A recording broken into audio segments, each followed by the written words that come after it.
वो लाइन बोलने के लिए मुझे चुना गया क्योंकि मेरे जैसी एक महिला घरेलू। आपको पता है आपकी वो लाइन जो है वो मीम्स की दुनिया में अमर हो गई है। जी हाँ, बिल्कुल।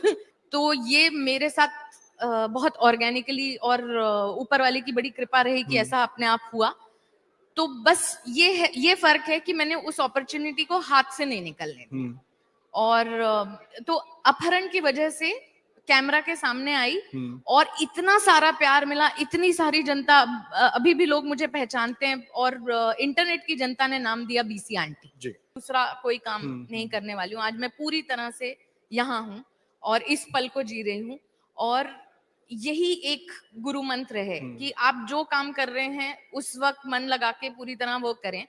देखिए, स्नेहिल जी के बारे में मुझे लगता है कि बहुत ज्यादा बताने की जरूरत है नहीं। सोशल मीडिया पर इनकी अलग अलग जो क्लिप्स आती हैं, जो रील्स आती हैं, उन सब से आप वाकिफ हैं और बहुत ही चुटीले अंदाज में अपनी बातों को वो कहती हैं, जिसके जरिए हमें गुदगुदाती भी हैं, खुश भी करती हैं और कई बार छोटी छोटी चीजों पर सोचने को मजबूर भी करती हैं।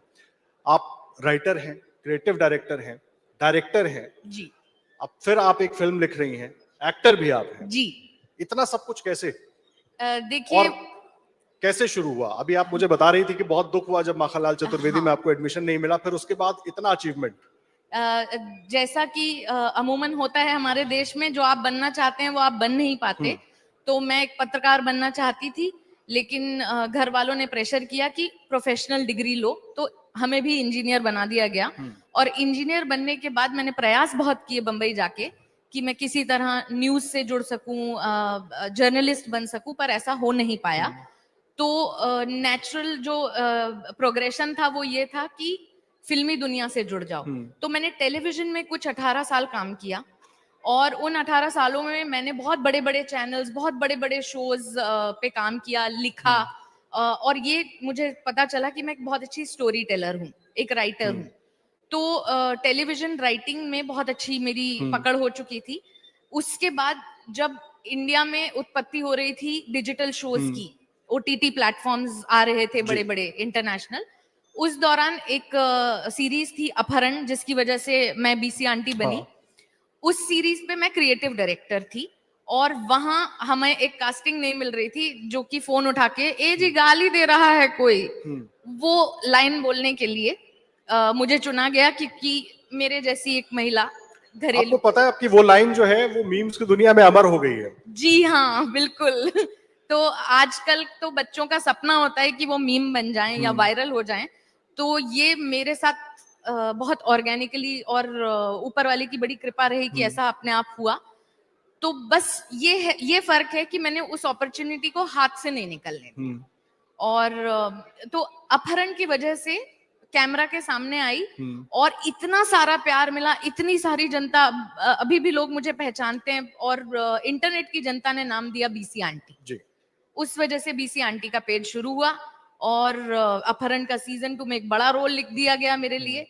तो ये श्रेय मेरा नहीं है, ये उन ऑडियंस का है जो यूट्यूब पर या इंस्टाग्राम पे, सोशल मीडिया पे मुझे उन्होंने देखा, सराहा और इतना प्रोत्साहन दिया कि आज देखिए मैं इतने बड़े मंच पे आपके साथ बैठी हूँ। नहीं, देखिए आप क्योंकि आपको लोग इतना प्यार करते हैं इसलिए आप यहाँ पर बैठी हैं और इसलिए हमने भी आपको सादर आमंत्रित किया है। आप एक माँ भी हैं, घर भी संभालना है, उसके साथ कंटेंट भी सोचना है और जो हम डिस्कशन कर रहे हैं कंटेंट का पब्लिक कनेक्ट, कंटेंट बनाने के साथ ये भी सोचना होता है कि कितना कनेक्ट होगा, कितना रीच होगा। ये दो अलग अलग तरह की जिम्मेदारियां, उसके साथ आप एक्टिंग भी कर रही हैं, लिख भी रही हैं, क्रिएटिव डायरेक्टिंग भी आप हैं। ये सारी चीजें साइमल्टेनियसली कैसे चलती हैं? मुझे ऐसा लगता है कि जिंदगी बहुत छोटी है, तो हमें कोई भी चीज कल पर नहीं टालनी चाहिए। और मैं टाइम मैनेजमेंट को बहुत वैल्यू करती हूँ। मेरा कैलेंडर पहले से मैं बनाकर रखती हूँ, भले वो सोशल मीडिया का हो या शूटिंग का हो या किसी भी काम का, मैं एक डेडलाइन खुद को देती हूँ। उस वजह से लाइफ बहुत इजी हो जाती है। तो जैसे आज मैं लखनऊ में हूँ, तो आज मैं और दूसरा कोई काम नहीं करने वाली हूँ। आज मैं पूरी तरह से यहाँ हूँ और इस पल को जी रही हूँ।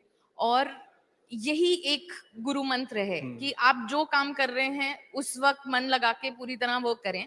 और कई बार ना लोग आपको जज करते हैं कि आप इतना सारा कुछ करती हैं, तो आप स्पेशलाइज्ड किस चीज में हैं? मैं स्पेशलाइज्ड हूँ उस चीज में, उसी पल जो मैं कर रही हूँ। सो टाइम मैनेजमेंट बहुत जरूरी है, और दूसरा घर वालों का बहुत अच्छा सपोर्ट है मुझे। मेरे हस्बैंड, मेरा बेटा, जी। वो लोग कंटेंट में भी मुझे बहुत सारे आइडियाज देते हैं।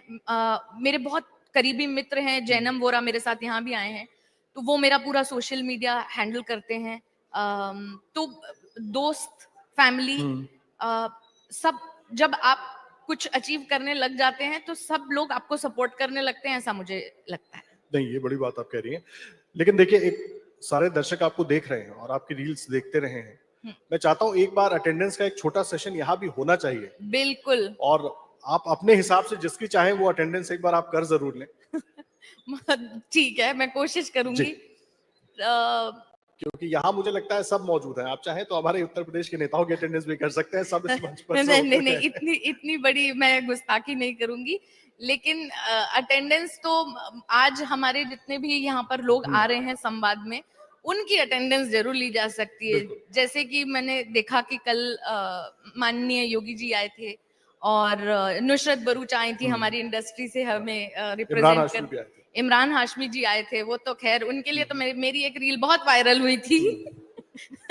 तो इन सब से मैं बस यही कहना चाहूंगी, प्लीज डू वेल, ओके। और हिंदी में आप लोग का सबका हाथ तंग है, तो प्लीज हिंदी में जरा ध्यान दीजिए। नहीं, देखिए, हिंदी पर तो ध्यान देना होगा। अच्छा, कंटेंट पे आते हैं थोड़ा सा। कंटेंट, क्योंकि आप बहुत सारी चीजों में हैं, रील्स आप बना रही हैं, एक्टिंग आप कर रही हैं, किस तरह का कंटेंट दर्शक देखना पसंद करते हैं? कई बार सवाल उठता है, वो जो आपकी एक सबसे कल्ट रील जो वायरल होती है उसको लेकर के, भाई गालियां नहीं है लेकिन एक्सेप्टेबिलिटी उसकी भी है, लोग उसको भी देख रहे हैं, पसंद कर रहे हैं, कैसे तय होता है कंटेंट? कंटेंट तय करना तो बहुत मुश्किल है, और इंस्टाग्राम की या सोशल मीडिया, यूट्यूब की खूबी ही ये है कि आपको 2 मिनट में पता चल जाता है कि आपका कंटेंट चल रहा है या नहीं। तो मौके भी हजार हैं, और आपको फीडबैक भी हजार मिल जाते हैं तुरंत। मेरे हिसाब से जो चीज मेरे लिए काम करती है, मैं बाकी किसी से अपने आप को कंपेयर नहीं करती। बहुत अच्छे अच्छे कंटेंट क्रिएटर्स हैं, बहुत अच्छा अच्छा कर रहे हैं, बहुत मिलियंस में फॉलोअर्स हैं उनके। मेरे लिए जो चीज काम करती है वो ये है कि मैं कैमरा ऑन होने से पहले और ऑन होने के बाद एक ही हूँ। मेरे अंदर बीसी आंटी है, बस मेरी लैंग्वेज चेंज हो जाती है, पर मेरे कटाक्ष वही रहते हैं, मेरी मजाक वही रहती है। तो वो जो ऑथेंटिसिटी है ना, वो सच्चाई कि मैं एक औरत जो अपने आप को आंटी कह रही है विद प्राउड, तो वो शायद लोगों को बहुत अच्छा लगा, और मैं बहुत रिलेटेबल, जैसे हाँ, ये मैं आपसे सवाल पूछना भी चाहता था कि देखिए, ज्यादातर महिलाएं यहाँ पर जो हैं, और जितने लोगों को मैं जानता हूँ, आंटी शब्द उनको लगता है कि जैसे किसी ने कुछ गलत शब्द कह दिया उनके जी लिए, जी। और आपको हैंडल ही बीसी आंटी के नाम से आपका हैंडल है, ऐसा मतलब क्यों, कारण क्या था? क्योंकि मैं रियल लाइफ में तो आंटी हो चुकी हूँ, मेरे उम्र का वो पड़ाव है जहां मैं आंटी हूँ। मेरा एक टीनेज बेटा है, उसके सारे दोस्त मुझे आंटी ही कहते हैं। और मैं मजाक में ये बात कहती हूँ कि एक महिला के जीवन के ना 4-5 स्टेजेस होते हैं: गुड़िया, बेबी, दीदी, भाभी, आंटी, फिर अम्मा। तो अभी मैं आंटी वाले स्टेज पे ऑलरेडी पहुंच गई हूँ, और हो सकता है थोड़े सालों बाद जब मेरे बाल पक जाएं, तब बीसी अम्मा मेरा हैंडल का नाम हो जाएगा। चलिए, देखिए, बहुत सब अपने अपने तरीके से लेते हैं। एक बड़ी बहस होती है कंटेंट को लेकर। पिछले दिनों हमने कंट्रोवर्सी देखी जी। रणवीर इलाहाबादिया और समय रैना को लेके। कंटेंट में क्या सीमा नहीं होनी चाहिए? कहीं तो जाके सीमा तय करनी होगी, क्योंकि वो कंटेंट कंज्यूम बच्चे भी कर रहे हैं, हाँ। मिडिल एज के टीनेज भी कर रहे हैं, बड़े भी कर रहे हैं, और सब अपने अपने हिसाब से उसके मायने निकाल रहे हैं। आजादी बोलने की एक बात है, लेकिन कहाँ पर आपको संयमित हो जाना चाहिए, इसको लेकर मुझे लगता है बहुत गंभीर विषय है, इस पर पूरी इंडस्ट्री को सोचना होगा। एक शब्द है इन्फ्लुएंसर। इन्फ्लुएंसर का मतलब वो होता है कि वो व्यक्ति जो किसी की विचारधारा को चेंज कर सके। और हम लोग इन्फ्लुएंसर्स हैं, हमारे पास जिसके भी 10,000 से ज्यादा फॉलोअर्स होते हैं वो इन्फ्लुएंसर की श्रेणी में आता है। और एज एन इन्फ्लुएंसर मेरे राजनीतिक विचार, मेरे संस्कार, और मेरे किसी फिल्म को लेके विचार, सब चीजें मैं जो व्यक्त करती हूँ वो किसी और की विचारधारा को चेंज कर सकते हैं। तो ऐसे में मेरे ऊपर बहुत बड़ी जिम्मेदारी है। जैसे कि जर्नलिस्ट होते हैं, पत्रकारों की बहुत बड़ी जिम्मेदारी होती है, उन्हें रिपोर्ट करना है, लेकिन without being biased. Unfortunately influencers सिर्फ आपको बायस करते हैं, पोलराइजेशन होता है, क्योंकि सबके अपने अपने अलग अलग विचारधाराएं होती है, और कोई सेंसर बोर्ड तो है नहीं, कोई मापदंड नहीं है। तो ऐसे में सीमा कहाँ लांग दी पता भी नहीं चलता। कई बार मुझे खुद, मैं तो एक गाली की वजह से फेमस हुई थी, लेकिन जब भी मैं किसी पब्लिक प्लेटफॉर्म पे होती हूँ, या पेपराजी मुझे आवाज देते हैं, मैं कभी गाली नहीं देती। वो कहते हैं ए जी गाली दे रहा है, मैं कहती हूँ आज नहीं दूंगी कल दूंगी, लाइक दैट आई हाँ। Interact but I never say it. क्योंकि जो वो सीन था वो अपहरण में एक कैरेक्टर थी गिलौरी, उसने गाली दी, वो पार्ट था जो मैंने प्ले किया। लेकिन रियल लाइफ में स्नेहिल जो कि एक 13 साल के बेटे की माँ है, वो ऐसे गाली पब्लिक प्लेटफॉर्म पर नहीं देगी। तो ये मेरा सेंसरशिप मैंने खुद डाला हुआ है। और हमारा देश जहां माता पिता को प्रभु तुल्य माना जाता है, ऐसे में और ज्यादा जिम्मेदारी बढ़ जाती है। तो मुझे लगता है कि बोलने की आजादी जरूरी है, लेकिन क्या बोलना है ये तो आप डिसाइड करेंगे, इसलिए आपको भी बहुत माइंडफुल होना जरूरी है। और मैं आपको बताऊं, चस्का लग जाता है वायरल होने का, मुझे लगा था, क्योंकि मैं बार बार 2-3 वीडियोस वायरल हुए तो चस्का लग जाता है कि चलो दोबारा वो करें, चलो दोबारा से ऐसी कोई बात कह दें जिसपे लोग आके कमेंट सेक्शन में लड़ लें। पर उसके बदले में आप क्या लूज कर रहे हैं वो फोरसाइट नहीं होती, जो कि इस एक वाक्य ने आपको दिखा दिया कि एक कही हुई बात बहुत दूर तक जा सकती है और उसका एक अलग इम्पैक्ट। हाँ, तो मैं थोड़ी सी मेरा विचार जो है थोड़ा सा रूढ़िवादी है, क्योंकि मेरी एक सर्टेन एज भी है। और मैं जिस प्लेटफॉर्म पे आज यहाँ बैठी हूँ, मैं ये कहना चाहती हूँ कि संस्कार पकड़ के रहेंगे तो ही, मतलब पैर जमीन पे होंगे तो ही आप आसमान में उड़ सकते हैं। तो इसीलिए संस्कारों को पकड़ के रखना बहुत जरूरी है।